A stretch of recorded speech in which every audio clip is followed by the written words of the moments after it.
Hello, good afternoon, and welcome to Oaka Partner Insights. Thank you, everyone, for joining us. We're really delighted to have you here. This is our second in our series of both newsletters, webinars, and we're soon to launch a podcast, with the main aim being to support the partner ecosystem from a Microsoft standpoint. I am absolutely delighted today to be joined by our guest, Rufus Lunn from CS365. Rufus, could you just give us a quick intro to who you are and why you're here today? Yeah, hi everyone. I'm Rufus. I am the ISV program lead at CS365. So we work very, very closely with Oaka Studio. We provide a platform for partner enablement. And I work with the ISV side of the organization in terms of bringing their content onto the platform and connecting and engaging with the partners utilizing the solution to make sure that they're seeing the best value out of it. In terms of my background, I have been in the Microsoft partner ecosystem for about 7 years now. Predominantly at different solution integrators across Microsoft Finance and Operations, Business Central, and CE.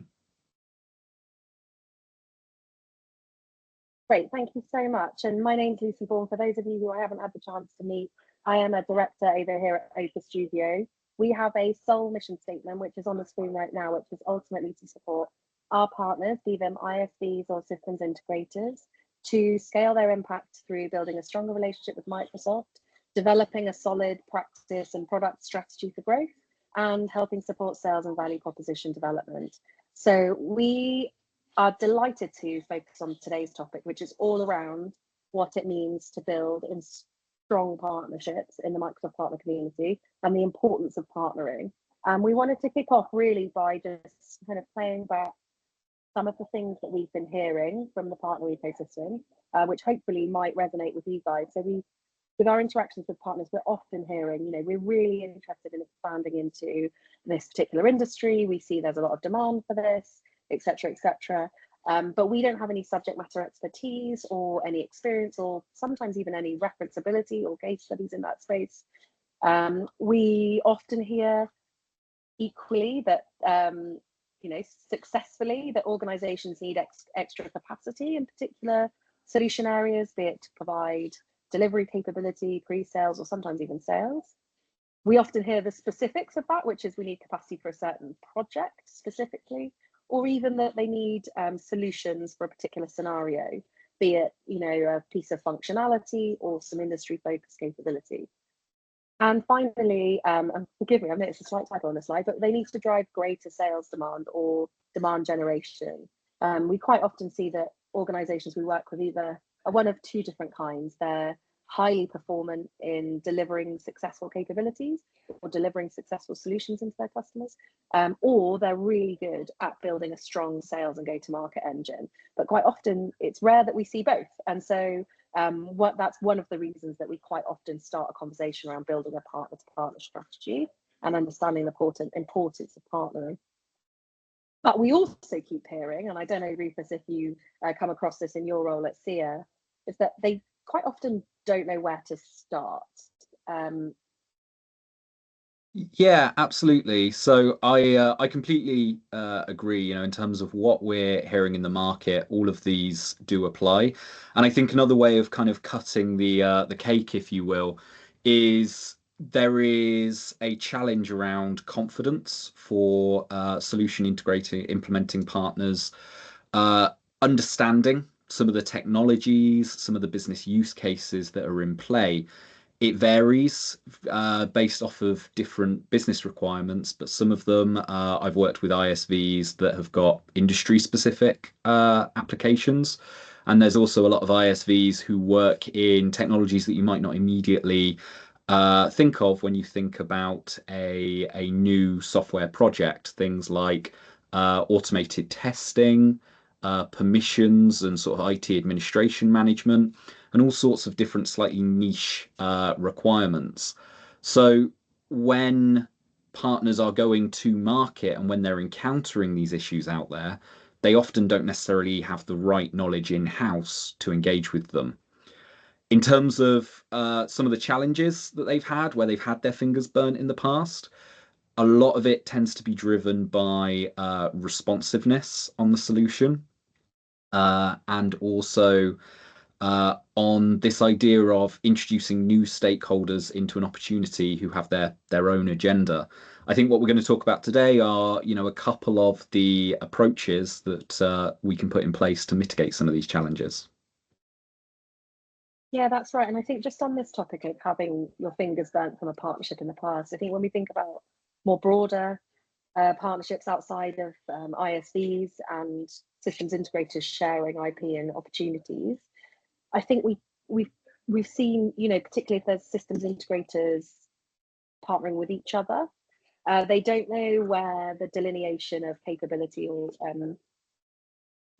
accountability exists. And so, yeah, absolutely, we're going to talk about that later on. But before we get into that, I wanted to just almost take a bit of a step back and look at, what do we really mean by partnerships and the opportunity of who is it that we've got the chance to partner with. Now, some of you may recognize this slide. For those of you that don't know, CF365 and us run a quarterly event called Partner Pulse in person, generally in London. Sometimes we go elsewhere, but generally it's in London. And your colleague Rich Hughes, and I actually presented this slide at the Partner Pulse in January, and it's all around like what are the opportunities around partnerships. And I think one of the most obvious P2P relationships is an SI selling an ISV's capability, as you're referring to, and where your expertise really lies, Rufus.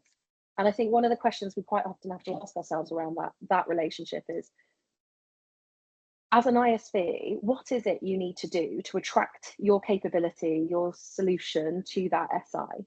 What is it that's going to be attractive to them? Is it things like recurring revenue? Is it opportunities to expand into new markets? Is it reduction in professional services time so that SI can get that product landed into their customer more quickly, more effectively? But I think there are some other partnerships we should be considering when we talk about a P2P motion. For example, one of the most commonly overlooked partnerships you can build a relationship with is your distributor. So if you're selling CSP licensing, or you're an indirect provider of licensing to your customers for Dynamics, Power Platform, or even more broadly into the modern work and security ecosystem, there are demands and asks that you can make of your distributor to support that partnership. For example, CF365 and Oaka have relationships with some distributors and some disties that you are able to kind of make demands of. Perhaps they can help co-invest in some of our relationships, or even they can help you with demand generation or taking your offering, your services out to their partner ecosystem. They're also, funded quite heavily by Microsoft as a vendor, and it might be that there's some funding they can realign to you to help drive some of these motions and initiatives. Equally, I think there is often an overlooked opportunity for partners, SIs specifically, those offering services into customers, to partner with each other, be it, as we alluded to on the first slide, to expand capability or capacity, or to even help explore new industry focus areas. And we'll talk a lot about this SI to SI partnership later on, because I think it's one of the areas where there's probably the fuzziest of relationships and opportunities for potential risk, but also opportunities for the largest growth, if you like, and chance to expand. And then I think the other areas we should consider are, how are you using global resources to scale your capability? Have you considered developing a partnership with an offshore or a nearshore capacity to help perhaps expand into new service offerings? We see quite a lot of examples of systems integrators creating managed service offerings by using nearshore partners to help deliver on that, to offer kind of 24/7 capability, or just a lower cost, higher margin delivery partner for that kind of offering. And then obviously, I would say this as a fan of Microsoft Alliance, there is obviously the opportunity to partner more effectively with your vendor, in this instance, Microsoft. So what, sorry, Rufus. Sorry, Lucy. No, all I was going to say is I think on that slide, It is very much a case of understanding what some of those programs are, what their motivations are, and having a bit of a think about what that can look like. Um, but yeah, absolutely. I think in the market today, we very much have this perception of needing to deliver things on our own, and be self-sufficient, deliver solely through ourselves as a company entity. And that's absolutely not the case. And there is a lot out there, especially in the Microsoft ecosystem. Maybe I'm a little bit biased that can support these kind of motions. Yeah, I couldn't agree more. And we spend every minute of our day talking to Microsoft partners, Very much and so. we have many that actually go to market purely through having a solid partner-to-partner strategy, and some that are perhaps larger than you might anticipate that haven't even considered it at all. So I'd like just to spend you guys to just spend a couple of minutes just reflecting on how you've approached your P2P strategy to date. You don't have to write anything, there's no homework or no feedback here, but I just want you to just take a few moments to reflect. Whilst you're reflecting, I will just do a cheeky plug for, we have an event, as I alluded to earlier, Partner Pulse, that we run quarterly with our friends at SEER365. And we actually have one tomorrow that's completely focused on ISVs and SIs and how to build stronger partnerships. So if you haven't signed up, there is, I think, still chance. If you'd like to attend, please feel free to drop your name in the chat or pop it in the Q&A. We'd be happy to find an extra spot for you guys. It's in Cardinal Place or Victoria, funnily enough, where Microsoft's head office used to be. So really easy to get to. Cool. So let's have a think about some of the strategies now that we've seen deployed effectively in partners we've engaged with to date. So we like to think that there's factors in what it takes to build a high performing partnership. Sorry, I'm having a bit of trouble with my build out of these slides. Wow, hopefully that's landing for you now. Right, I'm going to move on because that seems to be causing a bit of problem. Yeah, it seems to be displaying the full slide now. Thank you. Sorry about that, guys. I hope that's not impacted you visually. If it causes a problem, I'm just going to move. So first of all, if we think about the direction of the most vital things is to just really clearly dictate what the purpose is of that partnership. Is it for one side to devise more opportunities for going to market, or is it for the other side to explore expanding into a new industry or vertical area? And just being super crisp and clear on what those common goals are, and really importantly, kind of drafting what that means. It doesn't have to be necessarily super formal. It could be single slides or Word documents, just so that it's written down and it can be agreed upon. And also, importantly, I can see this really, but quite often we see spending time in establishing what a good partnership looks like, and spending a bit of time investing in what that partnership agreement could be.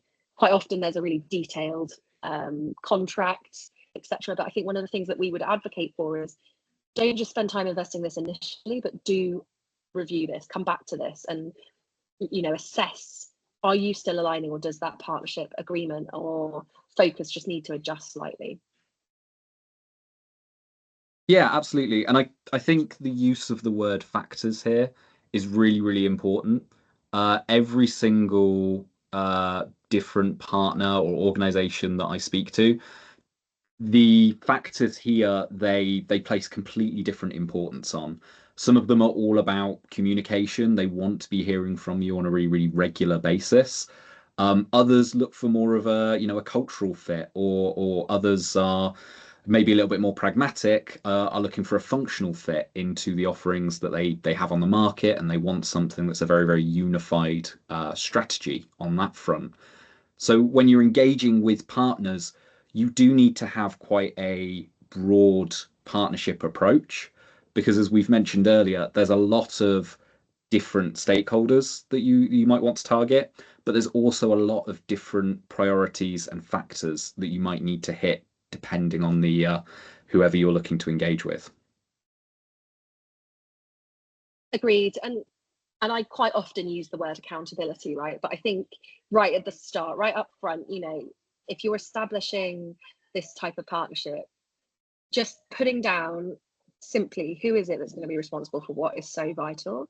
Because what we have seen before is, partners investing in heavily in like a joint go-to-market, taking that to, we're seeing it go live on social media and really understanding kind of what the joint value of this SI plus ISV or this SI plus SI is to the customer.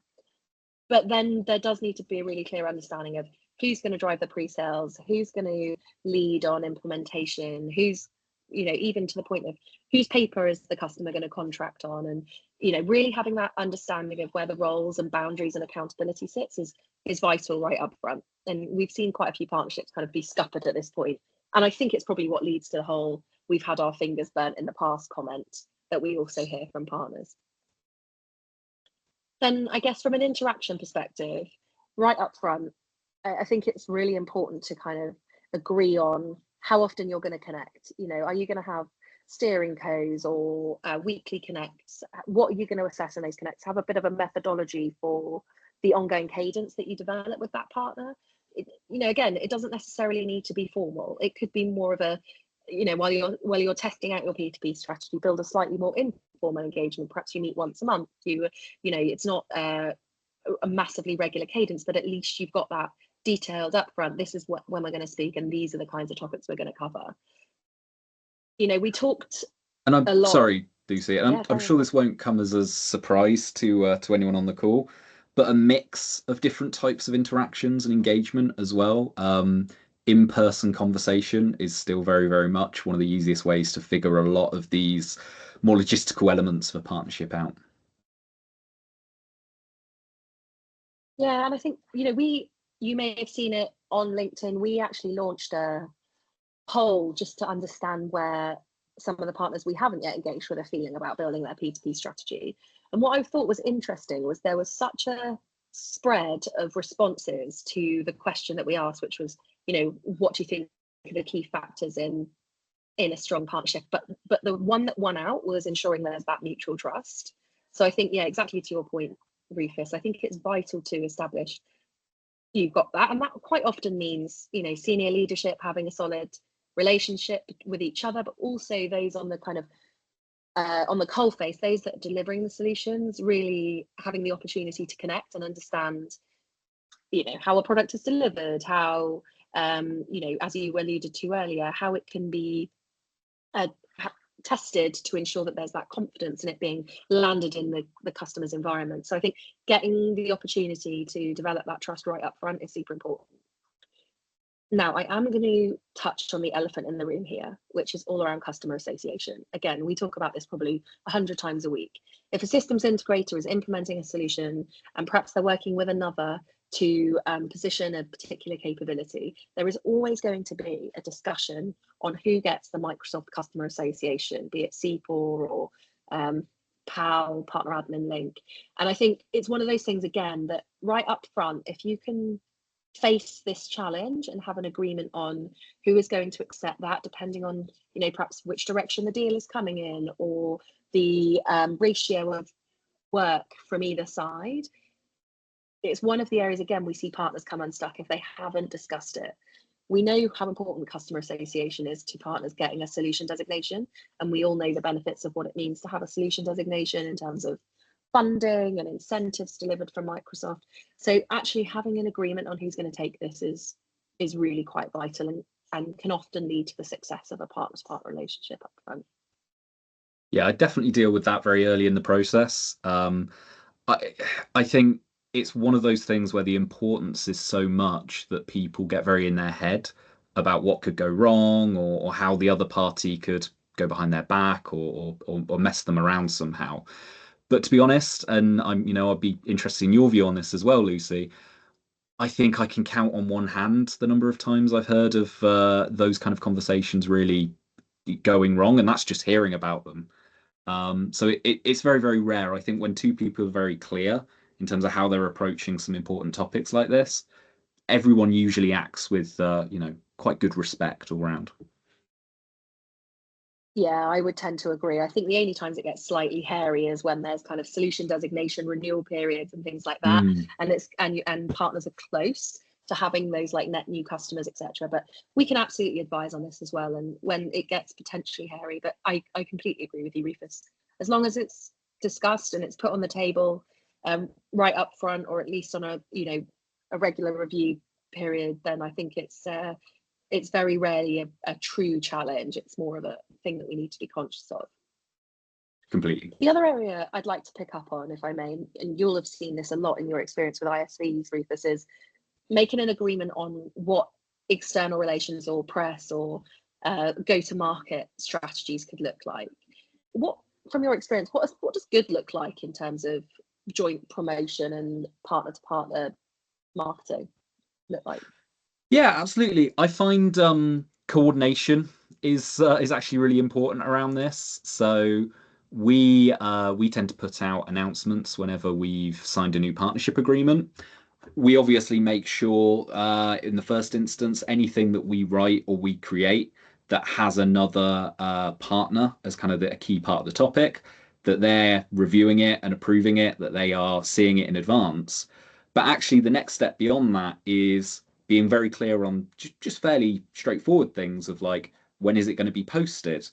And actually, where if the other partner provides their own posts, if we're talking about LinkedIn, but if they kind of do similar activity, then it's kind of a rising tide raises all ships, and everyone kind of benefits from the increased engagement that that brings. So yeah, absolutely, shout about your successes, and make sure that credit is being kind of shown to both sides on that front as well. Yeah, that's so vital. I think particularly the regularity of posting is super important. We quite often see loads of stuff land on one day, and so yeah, making sure that aligns as well, brutally to the Microsoft year and their calendar is really important. And you can quite often take advantage of the investment Microsoft are making in perhaps Ignite or Build or some of the other global events that they're running to announce partnerships or incentives or joint motions that you might have with your ISVs. I think the final point I just want to pick up on, what we deem to be a high performing partnership strategy is being really transparent and sharing around opportunities. Historically, and I've worked in the Microsoft channel for like coming up to 16 years now, when we think about partnering with Microsoft, for example, we quite often see a little bit of hesitation around, well, I don't want to share my leads with Microsoft because there's a chance that they might take them to another partner. And I'd like to think that sentiment is now out of date, given the investment that Microsoft themselves particularly have made in their partner center capability. Actually, now it's never been more important to use the tooling that Microsoft are providing, because it gives that audit capacity. If Microsoft are if you are investing time and effort in driving your own demand, be it as a partnership or as yourself as a partner, Microsoft are going to be open to that and hearing that. And gone are the days of those leads then being shared elsewhere within the organization, because the audit trail and the capacity for seeing where that lead is derived is so clear now. If you're co-selling via a co-sell referral in Partner Center, there is no capacity for that to be, for that to be shared anywhere else anymore. So I think I'd really urge a similar kind of approach to if you're partnering with another partner. Have maybe like a shared Power App or a shared even something simple as an Excel, to make sure that people are up to scratch with who is working on what, when, and what stage is that opportunity at. Because it might be that the other party can bring in some intelligence or some insight into how to get that deal over the line. Cool. So we've reviewed kind of our top tips for what we deem to be the way to develop a high performing partnership. Rufus, I just wondered if you had any other kind of anecdotes or references for ISV to SI partnerships that have worked successfully in the past, and what they have done in order to succeed. Yeah, absolutely. So some of the ISVs I've seen that have really seized kind of the opportunities on the table with both hands. They do a lot of work around sales enablement. So they are obviously reaching out to partners, engaging with distributors, going to the events, and various different opportunities to connect with Microsoft and SI employees in person and to try and kick those conversations off. But really, what I find helps that conversion from maybe just a one-off lead or a one-off opportunity into what I would really see as a partnership and kind of being seen as a strategic partner in-house is that they will provide value to the partner that is beyond just their product. So those partners that are able to provide uh, training or sales enablement, things like battle cards, that absolutely sets those ISVs apart. Where maybe that's not appropriate for every single size of ISV, there's definitely some smaller things that can be done with partners. And that's bringing them value in terms of your knowledge, some of your industry expertise.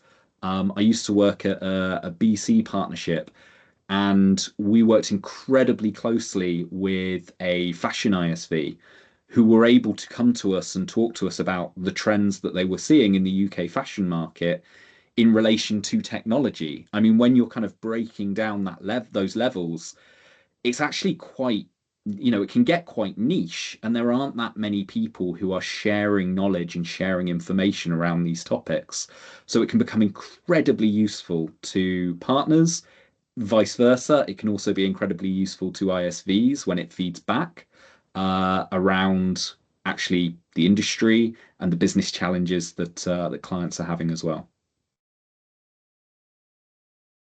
I'm so glad that you said that because in my role when I was at Microsoft, which was all around developing the business applications ISV channel, my absolute number one top tip to ISVs was, aside from obviously getting your Microsoft table stakes in order, having an app source listing, ensuring it's co-sell ready, making sure you're sharing co-sell deals, the top tip was make engaging with you as simple as it possibly can be. So yeah, I hear you. I know there's a broad range of sizes of ISVs, but ultimately, if you can develop even the bare bones of what a partnership program could look like, be it, a structured revenue sharing model, a regular cadence for engagement, a selection of assets that you can share with the SI so that they're able to, effectively position your solution, the better. I mean, particularly in the business central space, well, even the dynamic CRM space as well, there's quite a lot of competitive ISVs for the same piece of functionality.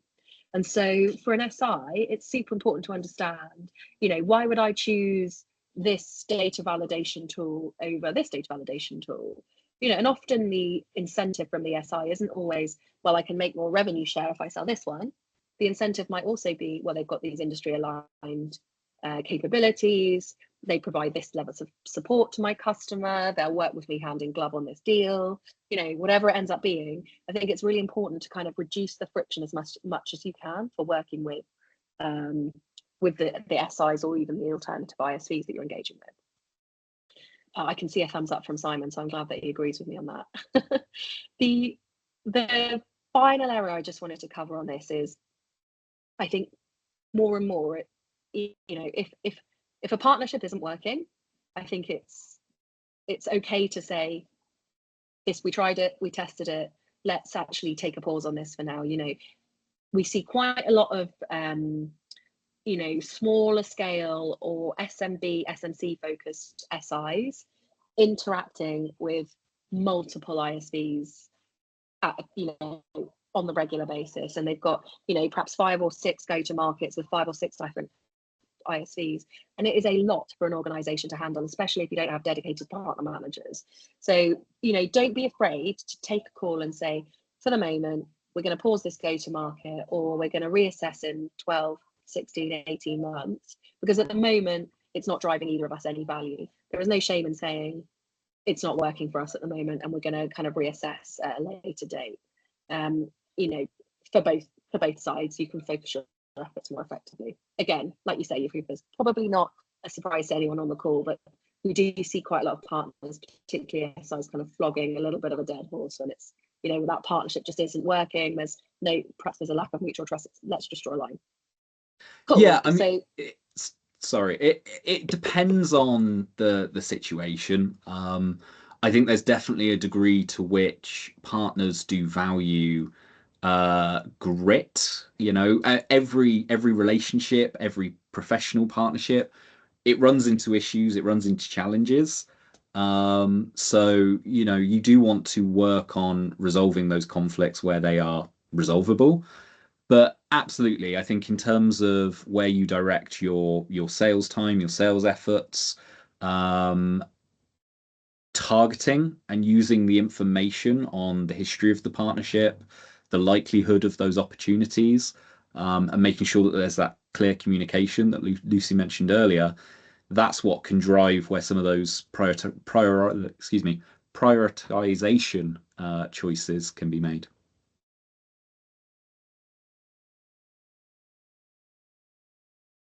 Yeah, I completely agree. I didn't need to have a bit of a downer on partnerships, but for whatever reason, I just think it's important to, like you say, focus, and again. So on the topic of focusing, I pulled in a couple of next steps now that I want the guys on the call to have a consideration for. So I want to, from this call, think about what are the true outcomes that you are looking to drive for the customers you engage with. No matter whether you're a system integrator or an ISV, what are those outcomes that you're driving?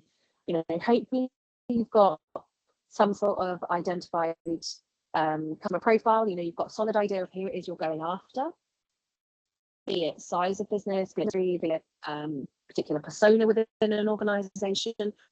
What are the outcomes you are helping those organizations to drive? And then the next question after that is, who else is it that can outcomes? Let's take a Business Central partner as an example. I'm helping finance directors more effectively manage their finance procedures. You can tell I'm not a VC specialist, right, Rufus? Okay, so taking that to the next level, what are some of the other points of friction that FD comes up against in their day-to-day lives? Let's take a bank reconciliation or payroll, and then do a full assessment. And my first port call for assessing where ISVs or other SIs might be able to provide you value is always AppSource. AppSource really is now becoming the kind of central repository for other, where ISVs and SIs are showcasing their capacity and their capability. So I would always look to do some kind of propensity mapping there on where you're seeing success, where there's a chance for a successful partnership with another organization.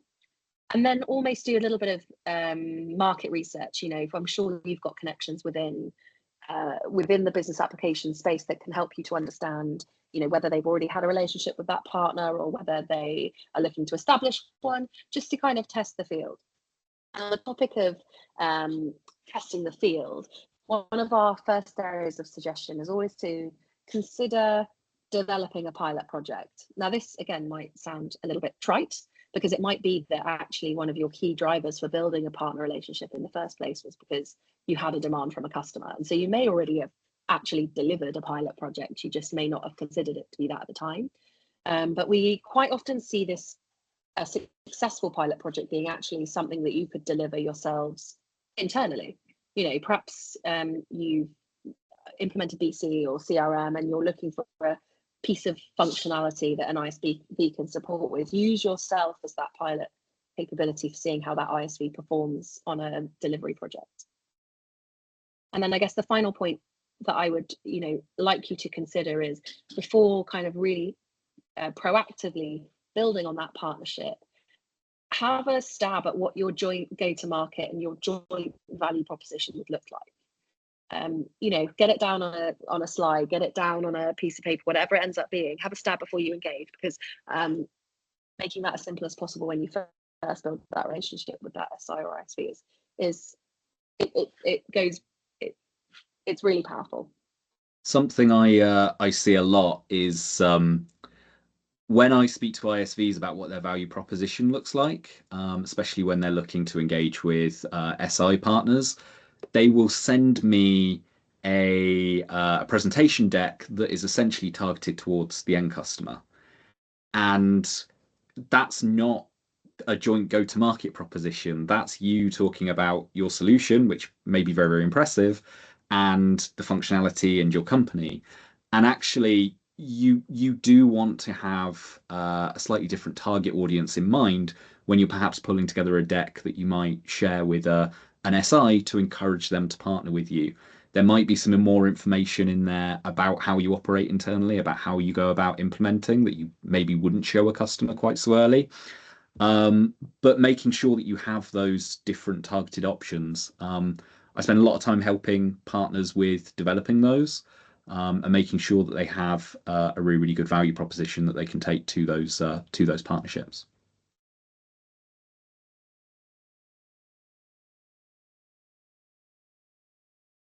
Yeah, I love that. And I love that point on, don't just use your standard two market or two customer deck. There are many other reasons why an SI is going to want to join you. And so making sure that you have that in mind is super vital. I guess my final point would be, don't be afraid to then take this joint go-to-market directly to Microsoft. They are so incentivized to understand how partners are working with each other. We haven't even touched on it on this call, and unfortunately we're running out of time to do so now, but we'll certainly talk about it tomorrow. Microsoft's concept of this multi-party private offer, which launched mid last year, is all around building specific offerings for customers that are based on multiple partners engaging. And they are investing, so heavily in this concept of MPPO, almost as much as they are AI. And if they haven't said AI in the first 10 minutes of a call, they'll certainly have said marketplace and multi-party private offers. So yeah, don't be afraid to play that back. And again, some areas we see partners succeed is shouting about that joint go-to-market and almost targeting it directly at Microsoft sellers on LinkedIn or email or via communication strategies into Microsoft. So absolutely something that could be considered. Now, with a few minutes to go, I just wanted to give the opportunity for the guys on the call to drop any questions in the chat. However, you managed to mess up all your slide animations, Lucy. So feel free, if you do have any questions, the Q&A is open. We'd love to take them. But in the meantime, if not, I'm just going to leave our email on screen so you can communicate directly with us if you want to. Feel free also to find us on LinkedIn. And again, if any of you want to join us for our event tomorrow in London, Victoria, then just let me know and I can get you the registration link sent over. Yeah, and even if you aren't able to make it tomorrow, we do run quite a regular program of similar events that may be of interest. So do reach out and get in touch with us about it.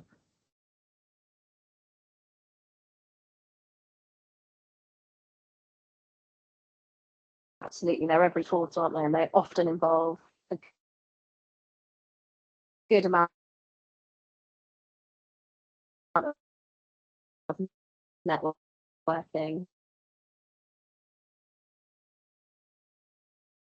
Yeah, I can see a question here.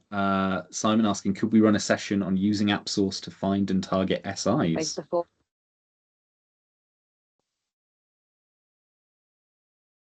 I think Lucy might be having a little bit of signal trouble at the moment, but yeah, absolutely. There are ways and means of building out SI lists. It depends what building out what your ideal partner looks like.